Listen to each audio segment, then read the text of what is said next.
പ്രിയമുള്ളവരെ നമസ്കാരം. ഞാൻ doctor Harish Chembakkara. Practical martial ആർട്സിന്റെ പുതിയൊരു അധ്യായത്തിലേക്ക് സ്വാഗതം. നമ്മൾ കഴിഞ്ഞ വീഡിയോയിൽ ചെയ്തത് പഞ്ചിന്റെ ഇമ്പോർട്ടൻസ് ആയിരുന്നു. ഇപ്പം നമ്മൾ ചെയ്യണത് അവർ പലരും അഭിപ്രായപ്പെട്ടതനുസരിച്ച് കിക്കിന്റെ ഇമ്പോർട്ടൻസ് കൂടി ചെയ്യണമെന്ന് പറഞ്ഞുകൊണ്ടാണ് ഈ വീഡിയോയിൽ ചെയ്യുന്നത്.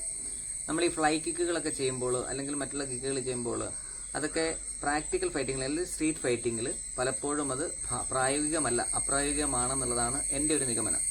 അതെന്താണ് എങ്ങനെയൊക്കെയാണെന്ന് കാണിച്ചാലാണ് ഈ പ്രാവശ്യത്തെ വീഡിയോയിലൂടെ. നേരെ വീഡിയോയിലേക്ക്.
കിക്കുകൾക്ക് നേരെ ചെയ്യുന്ന പ്രതിരോധങ്ങൾ പഠിച്ചിട്ട് ചെയ്യുന്നതും പഠിക്കാതെ ചെയ്യുന്നതും തമ്മിലുള്ള വ്യത്യാസം മനസ്സിലായിട്ടുണ്ടോ?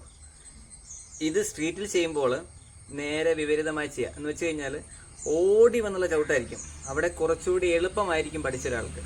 വളരെ സിമ്പിളായിട്ട് മാറിക്കൊടുക്കാനും വളരെ പെട്ടെന്ന് പലതും ചെയ്യാനും പറ്റും. അതുകൊണ്ട് ഇതിലെല്ലാം പ്രധാനം നമ്മുടെ സ്റ്റാൻസാണ്, നിൽപ്പാണ് പ്രധാനമായിട്ടുള്ളത്.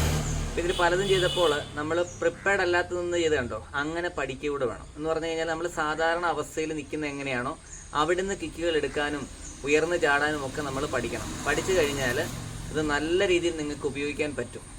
അഭിപ്രായങ്ങൾ തീർച്ചയായിട്ടും കമൻറ്റ് ചെയ്യുക. അടുത്ത വീഡിയോയിൽ കാണാം. നന്ദി, നമസ്കാരം. Thank you so much.